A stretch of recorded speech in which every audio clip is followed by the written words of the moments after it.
Mantralayam MLA బాల నాగిరెడ్డి నాలుగోసారి విజయం సాధిస్తారని అగసల దిన్ని MPP Amaresh ధీమా వ్యక్తం చేశారు. బాల నాగిరెడ్డి మంచితనం, ఆపదలు ఆదుకునే గుణమే ఆయనకు విజయాన్ని తెచ్చిపెడుతుందన్నారు. ఎమ్మెల్యే నాగిరెడ్డి అర్ధరాత్రి ఫోన్ చేసినా వెంటనే స్పందిస్తారని, ప్రజలు నాలుగోసారి కూడా ఆయన్నే గెలిపించాలని అమరేష్ ఆకాంక్షించారు. ప్రతి కార్యకర్తకు సంక్షేమ పథకాలను అందించిన ఘనత బాల నాగిరెడ్డికి దక్కుతుందని ఎంపీపీ అమరేష్ కొనియాడారు.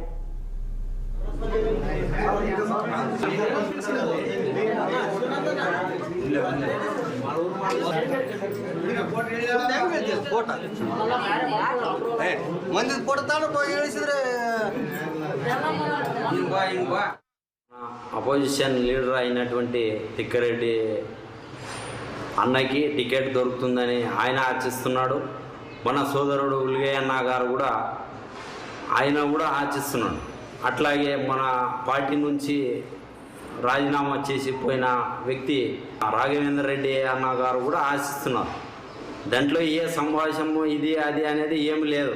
ఎందుకంటే బీసీ వర్గాలు ఎక్కువ ఉన్నాయి ఇవ్వాలని వాళ్ళు అడుగుతున్నారు. వారి ధర్మ ప్రకారంగా వాళ్ళు అడుగుతున్నారు. ఇతనికి కావాలని ఇతనికి ఉంది, 3 సార్లు పోటీ చేసినాడు కదా, మనకి ఇవ్వండి ఒకసారి ఏమైనా చూపిస్తామని వాళ్ళు అంటున్నారు.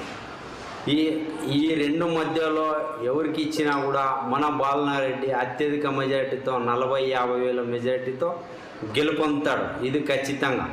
మన సీఎం జగన్మోహన్ రెడ్డి కూడా వై నాట్ 175 అని చెప్తున్నాడు.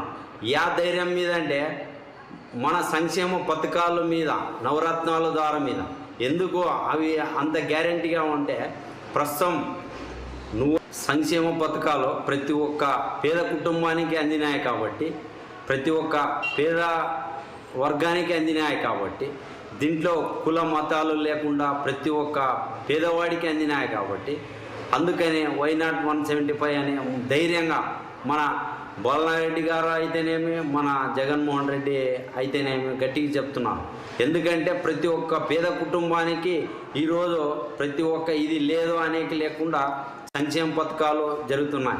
సంక్షేమ పథకాల ద్వారా అభివృద్ధి జరుగుతున్నాయి. అభివృద్ధి ద్వారా జిఎస్టీని అయితేనేమి మన ఆంధ్రప్రదేశానికి